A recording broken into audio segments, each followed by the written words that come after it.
नमस्कार, स्वागत है आप सभी का। मैं हूं आपके साथ कुमार कुणाल धीरज। खबरों की शुरुआत इस वक्त की बड़ी खबर से करते हैं, जहां उत्तर प्रदेश के अयोध्या में राम मंदिर परिसर के 8 देवालयों में एक साथ होने वाले प्राण प्रतिष्ठा अनुष्ठान की तैयारियां अंतिम चरण में हैं।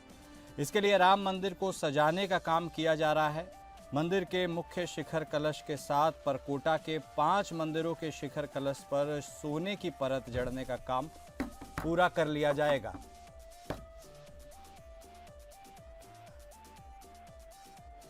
सोने की चमक से मंदिर के शीर्ष पर जहां और आकर्षक हो गए हैं, वहीं रात की लाइटिंग में इनकी दमक देखते ही बन रही है।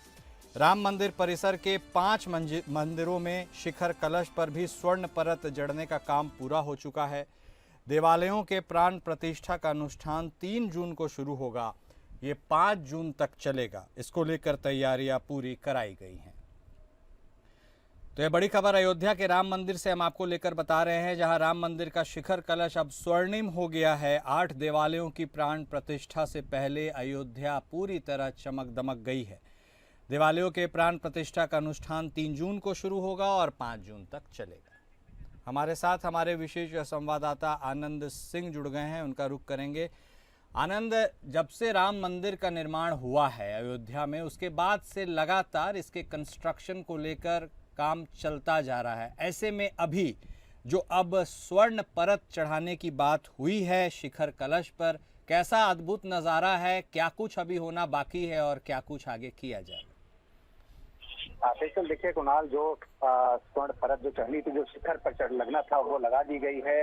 और अब जो राम मंदिर का जो प्रथम तल है, उस पर जो मूर्तियां स्थापित है, चाहे उसमें वो राम दरबार है जिसमें राम लक्ष्मण भरत शत्रुघ्न है, हनुमान जी और माता सीता की का मंदिर है, उसकी बात करें, या जो अन्य 6 मंदिर है जिसमें अहिल्या का मंदिर है, शबरी का मंदिर है, हनुमान जी का अलग से मंदिर है। इन 7 मंदिरों की प्राण प्रतिष्ठा का काम अब 3 तारीख से यानी कल से शुरू होगा और 5 तारीख को यह अनुष्ठान पूरा होगा। जो सबसे खास बात है कुणाल की, मुख्यमंत्री योगी आदित्यनाथ को मुख्य अतिथि के तौर पर आमंत्रित किया गया है। और माना जा रहा है कि इस प्राण प्रतिष्ठा के कार्यक्रम में जो 7 मंदिर हैं, जो प्रथम तल पर है मंदिर के गर्भगृह की अगर हम बात करें, जो भूतल पर है, तो उसमें रामलला अपने बालकाल में बाल रूप में विराजमान है कुणाल। लेकिन जो प्रथम तल है उस पर राम दरबार सजा हुआ है, राम दरबार है। 7 अन्य मंदिर है जिनकी प्राण प्रतिष्ठा होनी है, जिसके लिए मुख्यमंत्री योगी आदित्यनाथ को मुख्य अतिथि के तौर पर निमंत्रित किया गया है। ठीक है, बहुत धन्यवाद आनंद आपका हमारे साथ जुड़ने के लिए और बातचीत करने के लिए।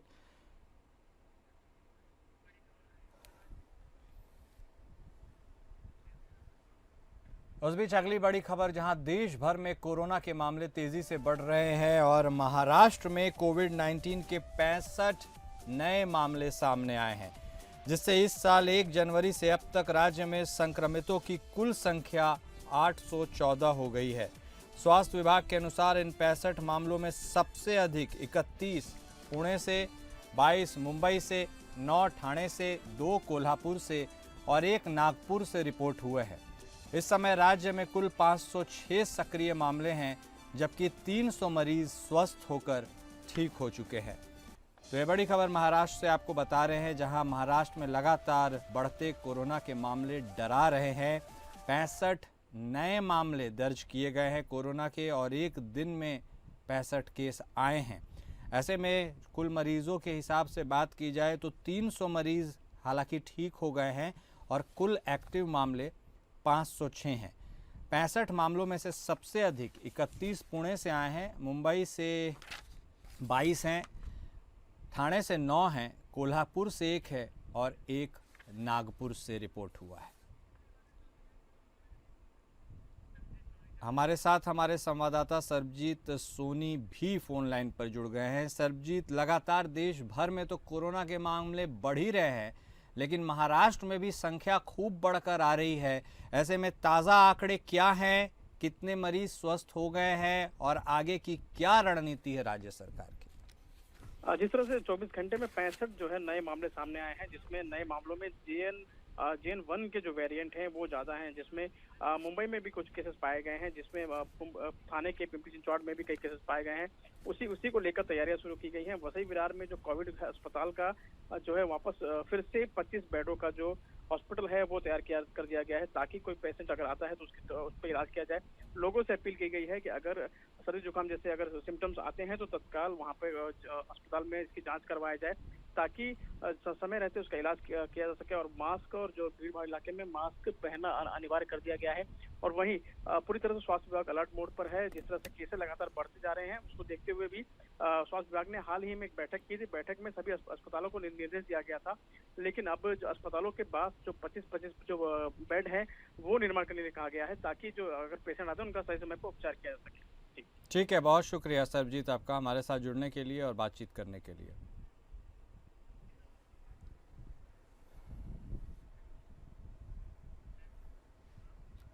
और इस बीच अगली बड़ी खबर असम से आ रही है, जहां असम सरकार की बांग्लादेशी घुसपैठ से निपटने के लिए पुश बैक पॉलिसी के खिलाफ दाखिल याचिका पर आज सुप्रीम कोर्ट सुनवाई करेगा।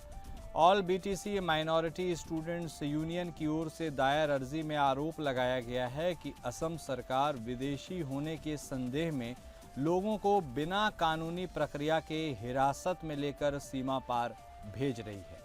सीमावर्ती जिलों में गरीब और वंचित भारतीय नागरिकों को बिना जांच और सुनवाई के जबरन डिटेन कर सीमा पार भेजा जा रहा है। तो ये बड़ी खबर हम आपको बता रहे हैं, बांग्लादेशी घुसपैठ से जुड़ी हुई। असम सरकार की पुशबैक पॉलिसी याचिका पर आज सुप्रीम कोर्ट सुनवाई करेगा। हमारे साथ हमारे संवाददाता विवेक सिंह जंतेल जुड़ गए हैं फोन लाइन पर, उनसे बातचीत करेंगे। जी विवेक, कितना गंभीर यह मामला है और कितनी इम्पोर्टेंट यह याचिका है जिस पर आज सुप्रीम कोर्ट सुनवाई करेगा, जहां लोगों को बिना कानूनी प्रक्रिया के डिटेन कर सीमा पार भेजा जा रहा है और अर्जी लगाई गई है? इस मामले के बारे में भी बता दीजिए और आज जो सुप्रीम कोर्ट में सुनवाई होने वाली है उस पर भी।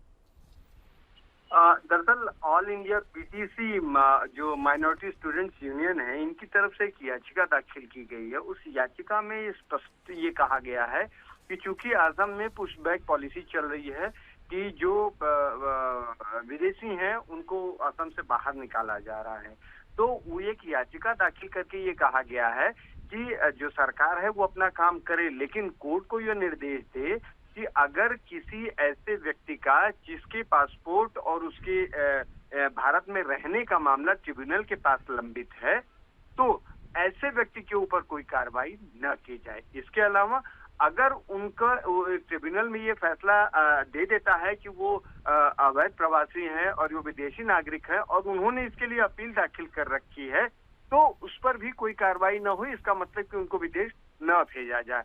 और तीसरी बात, जो विदेश मंत्रालय है उसको ये कहा गया है कि बिना किसी की पुष्टि, यानी कि जब तक विदेश मंत्रालय की तरफ से इस बारे में पुष्टि न कर दी जाए, सरकार अपने आप किसी को सीमा के पार न भेजे।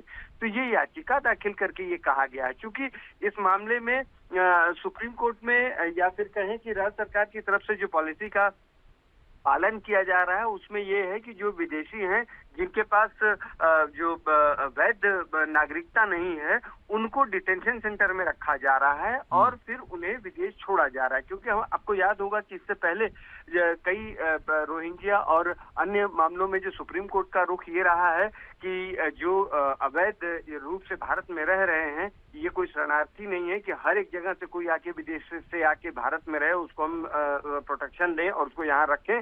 ऐसे में जो विदेशी पाए जाते हैं कानून के मुताबिक, उनको विदेश यानी कि उनके स्थान पर भेजा जाए। उस दौरान आपको एक चीज भी बता दें कि केंद्र सरकार की तरफ से ये कहा गया कि इस मामले में हमको जो कुछ ऐसे लोग हैं जिनकी जगह की पहचान नहीं हो पा रही है, तो कोर्ट ने स्पष्ट किया था कि अगर आपको किसी व्यक्ति के जगह की पहचान नहीं हो पा रही है कि वो कहाँ का रहने वाला है, तो उस देश की राजधानी में आप उसको छोड़ सकते हैं। इसके लिए आपके पास कोई पाबंदी नहीं है।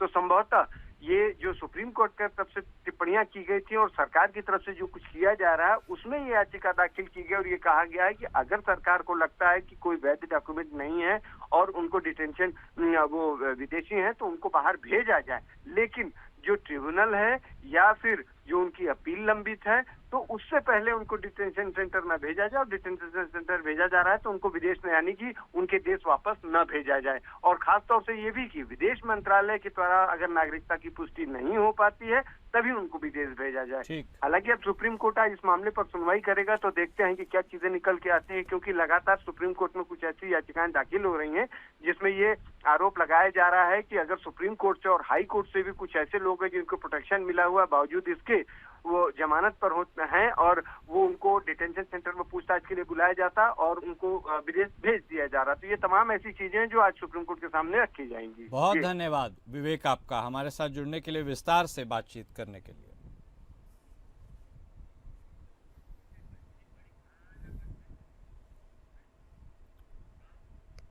और इस बीच अगली बड़ी खबर, जहां विश्व धरोहरों में से एक फूलों की घाटी 1 जून से पर्यटकों के लिए खोल दी गई है। उत्तराखंड से अब बड़ी खबर हम आपको बता रहे हैं। पर्यटकों का पहला दल घाटी के अंतिम पड़ाव घांघरिया से रवाना हुआ। ऑफलाइन और ऑनलाइन कुल 83 सैलानियों ने पंजीकरण कराया था और पहले दिन उन्होंने घाटी में प्रवेश किया। इसके अलावा जून महीने के लिए अभी तक 62 सैलानियों ने ऑनलाइन पंजीकरण कराया है। फूलों की घाटी पर्यटकों की घूमने के लिए पहली पसंद रहती है। यहाँ हर साल हजारों की संख्या में पर्यटक पहुँचते हैं। घाटी को हर साल 1 जून को पर्यटकों की आवाजाही के लिए खोला जाता है और 31 अक्टूबर को शीतकाल के लिए बंद कर दिया जाता है। तो यह बड़ी खबर हम आपको बता रहे हैं, जहां उत्तराखंड में फूलों की घाटी खुल गई है और पर्यटकों के लिए विश्व धरोहर फूलों की यह घाटी खोल दी गई है। पहले दिन जो संख्या है पर्यटकों की वह 83 है जो रवाना हुए हैं और अंतिम पड़ाव घांघरिया से, घाटी के जो अंतिम पड़ाव है वहां से इन्हें रवाना किया गया है और कुल 83 सैलानियों ने इस बार रजिस्टर कराया है। और इसके अलावा जून महीने के लिए अभी तक 62 सैलानियों ने ऑनलाइन रजिस्टर कराया है। ख़ास बात यह है कि हर साल हज़ारों की संख्या में यहाँ पर्यटक पहुँचते हैं। हमारे साथ हमारे संवाददाता सतीश कोठारी भी फ़ोन लाइन पर जुड़ चुके हैं। सतीश, वैसे तो उत्तराखंड की बात की जाए तो वहाँ घूमने के लिए कई रमणीक स्थल हैं, लेकिन एक स्पेशल स्थल यह फूलों की घाटी भी है। इसके बारे में भी बता दीजिए। और इस बार जो 1 जून से खोल दिया गया है फूलों की घाटी को, कितनी संख्या पर्यटकों की रहने वाली है, क्या कुछ खास नजारा इस बार होगा? देखिए, उत्तराखंड में घूमने के लिए एक पर्यटक स्थल है, एक देवभूमि है जहाँ की 4 धाम के अलावा बुग्याल है, बदाणी ताल है, काली मठ है, धारी देवी है, बहुत सारी जगह हैं। लेकिन फूलों की घाटी एक स्पेशल है, वो विश्व की धरोहर है, ऐसी धरोहर है कि जो सिर्फ साल में तब खुलती है जब जिन दिनों 4 धाम यात्रा रहती है उन दिनों मात्र 1-1.5 महीने के लिए वो खुलती है। क्योंकि बरसात के सीजन का ये रहता है कि जैसे मानसून तेज होता है वैसे फूलों की घाटी में लोगों का आना जाना बंद हो जाता है।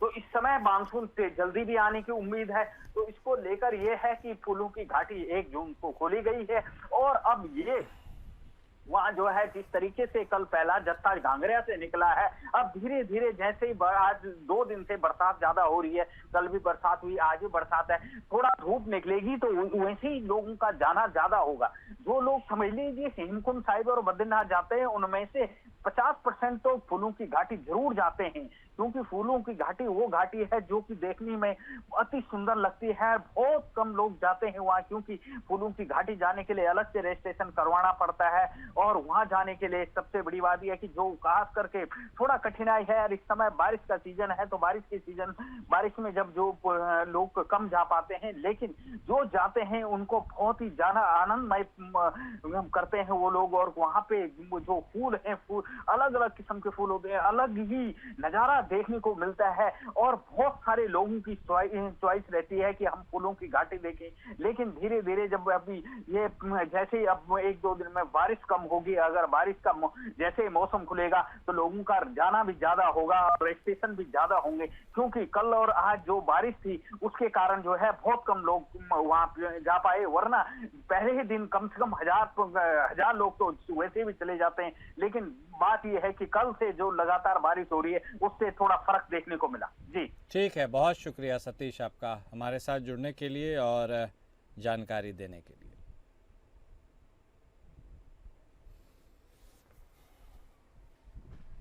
पटना जिले के खगौल क्षेत्र अंतर्गत गरिमागिरी गांधी हाई स्कूल में एक मेगा स्वास्थ्य शिविर का आयोजन किया गया।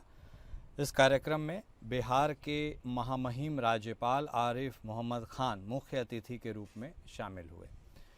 राज्यपाल ने एम्स के डॉक्टर्स द्वारा लगाए गए स्वास्थ्य शिविर की सराहना की, जिसमें ट्रांसजेंडर समुदाय के लोगों की विशेष रूप से जांच की गई।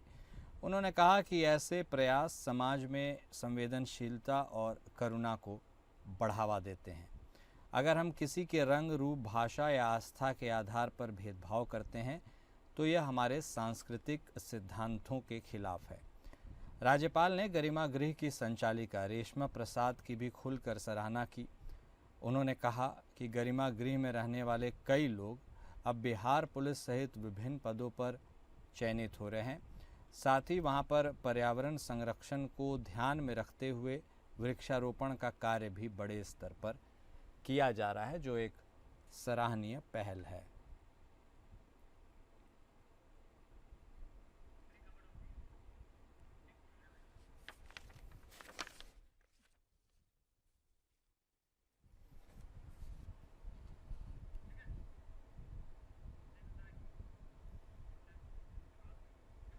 केंद्रीय मंत्री और बेगूसराय के सांसद साहेबपुर कमाल थाना क्षेत्र में हम नेता की हत्या सहित लगातार घट रही आपराधिक घटना से खासे नाराज हैं।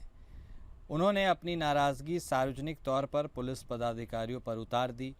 पुलिस की कार्यशैली से नाराज केंद्रीय मंत्री गिरिराज सिंह ने साहेबपुर कमाल के थाना प्रभारी को उनके मुंह पर ही इस पूरी घटना के लिए डूबकर मर जाने की नसीहत दे डाली। इतना ही नहीं, पुलिस के आला अधिकारी को कहा कि आप लोग नीतीश कुमार को बदनाम करके ही दम लेंगे। केंद्रीय मंत्री और बेगूसराय के सांसद गिरिराज सिंह हम नेता के परिजनों से मिलने उनके घर गए थे और उनसे पूरी घटना की जानकारी लेने के बाद इस घटना पर अपने गुस्से का इजहार किया।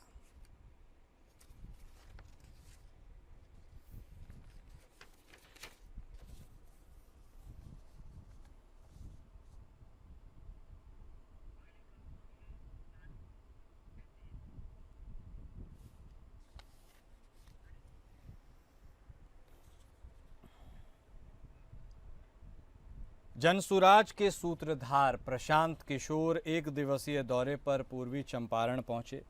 पूर्वी चंपारण में प्रेस कॉन्फ्रेंस को संबोधित करते हुए उन्होंने प्रधानमंत्री मोदी और अमित शाह को चुनौती दी कि अगर बीजेपी में हिम्मत है तो चुनाव से पहले वो ये घोषणा करे कि नीतीश कुमार एनडीए के मुख्यमंत्री का चेहरा होंगे। अगर मोदी जी में हिम्मत है तो वो बताएं कि अगर एनडीए की सरकार बनती है तो नीतीश कुमार ही मुख्यमंत्री होंगे। बीजेपी के शीर्ष नेतृत्व को यह स्पष्ट करना चाहिए कि क्या नीतीश कुमार ही मुख्यमंत्री बनेंगे या एनडीए का कोई और नेता मुख्यमंत्री बनाया जाएगा। उन्होंने महाराष्ट्र का उदाहरण देते हुए कहा कि महाराष्ट्र में चुनाव के दौरान बीजेपी नेता कह रहे थे कि चुनाव मोदी और एकनाथ शिंदे के चेहरे पर लड़ा जा रहा है, लेकिन नतीजे आने के बाद उन्होंने अपनी पार्टी के नेता को मुख्यमंत्री की कुर्सी पर बैठा दिया। इसके साथ ही प्रशांत किशोर ने एक बार फिर मुख्यमंत्री नीतीश कुमार की मानसिक स्थिति पर सवाल उठाते हुए कहा कि जिस नीतीश कुमार को प्रधानमंत्री मोदी का नाम तक याद नहीं है, उन्हें बीजेपी ने बिहार की 13 करोड़ जनता पर थोप रखा है।